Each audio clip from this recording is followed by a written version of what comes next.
How you doing, YouTube? Matt, Massive Beer Reviews, back with yet another review. A little bit of Hop Butcher Milkshake action in the form of in a collab, I think. It's their Ribbit.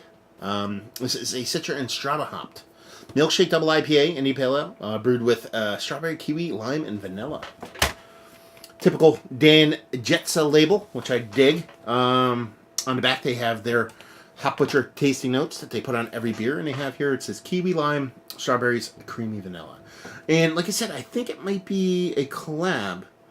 It says brewed and canned by Hop Butcher for the world in Darien, Illinois. But in the back there, you see Hop Butcher, and then you see that little character there. I think that's not Arcane. I don't know who that is. Is that Arcane? They did the hop distillate beer, the Traveling Scientist. I don't know. But, yeah, let's dive into this sucker. Christmas time. Nothing says Christmas like milkshake IPAs. I mean, that's what Santa told me when I sat in his lap earlier.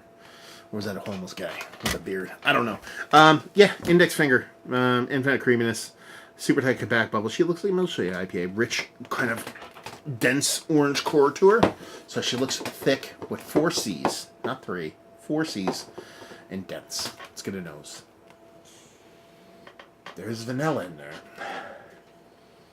Yeah, vanilla, and lactose. When I say vanilla, I mean both vanilla and lactose. It's really hard to get much else in there. I'm getting soft, kind of creamsickly fruits on the edges, but it's so big that vanilla lactose is so huge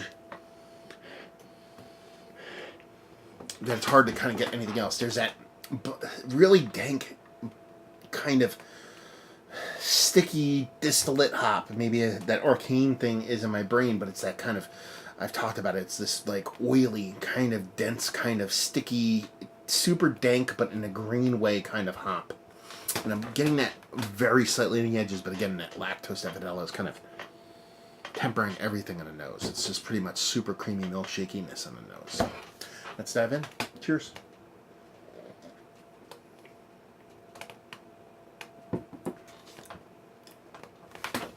Yeah, it pretty much stays like that in the taste.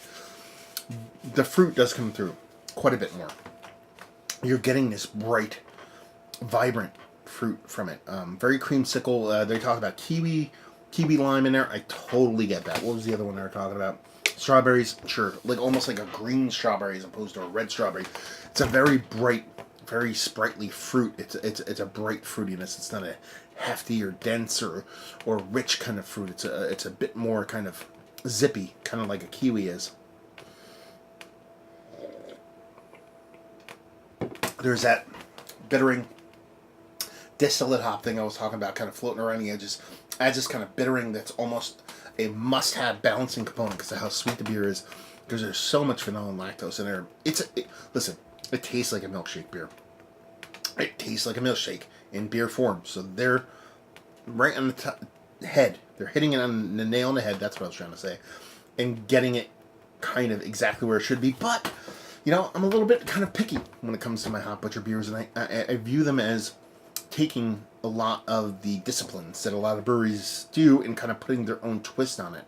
Now, that hop distillate thing, that danky hop thing, kind of brings a little bit of extra pizzazz to it, but it's not big enough to show through. And what this is just a really big, rich milkshake IPA like a lot of other people are making. Is that a bad thing? No, especially not out in Chicago.